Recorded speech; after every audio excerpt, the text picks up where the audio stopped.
Welcome back in. This segment of the Sports Source brought to you by the law offices of Ogle, Elrod, and Burrill. You're familiar with their spots. You know what they do. But do you know they also handle, instead of just personal injury law, they also do family law, bankruptcy law, criminal defense, whatever your need, your legal need, turn to the law offices of Ogle, Elrod, and Burrill. Also want to remind you, coming up later today, it's a special overtime segment. Follow me at Sports Source TV on Twitter, and I'll tell you when the overtime segment and the rest of today's show is posted at sportsource.tv, the website.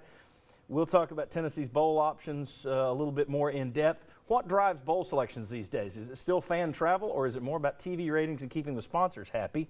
And then also want to tell you that coming up over the next 4 weeks here on the Sports Source, we got football and the UT-UNC pregame next Sunday. On the 18th, it will be our 14th straight Christmas episode, our annual Christmas Fandango. It's always a fun one. Our bowl preview will actually run the morning of 12/26, so it's 5 minutes after Christmas due to the Christmas Day content on ABC. Bowl coverage on January 1st. All right, look here on this big wipey board. In terms of the SEC's bowls outlook, I think what I tried to do is combine most people's projections. Alabama into the playoff, they'll be in the Peach Bowl down in Atlanta. Auburn probably to the Sugar. LSU is being considered the favorite for the Citrus. Florida dropping to the Outback even though they won the East. According to most folks, that's the belief. Kentucky to the Tax Slayer. Most folks think Tennessee to the Music City. Arkansas to the Belk Bowl. Georgia to the Liberty Bowl. Texas A&M to the Texas Bowl. I've got in italics there Belk and Liberty because I still think Tennessee could wind up, there's a small chance, could wind up at either of those. Texas A&M to the Texas Bowl, South Carolina projected to the Birmingham Bowl, Vanderbilt to the Independence Bowl, and Mississippi State at 5-7 could go bowling due to their APR. In terms of possible Music City foes, Wisconsin, doubtful. Nebraska is who I think it's most likely to be, Iowa, and then maybe Minnesota. But I'll give you a curveball because 2 years ago nobody saw the Tax Slayer coming.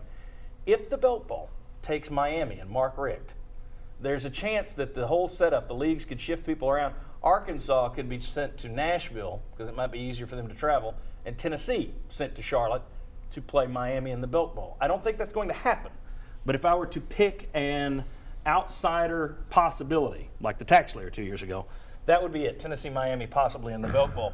Guys, do you all agree that it's Music City versus likely Nebraska or Minnesota? Yes.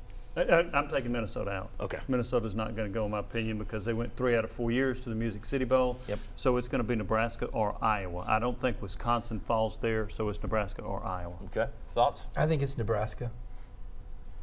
Nebraska?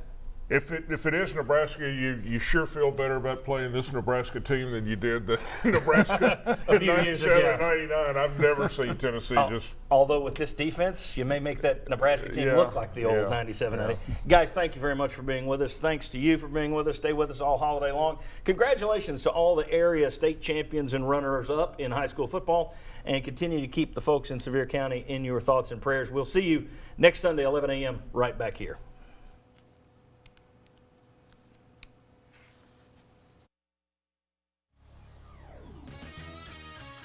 The Sports Source is brought to you by Fast Frame with Heather Whiteside art now available. You're right there. I'll put the other guys in.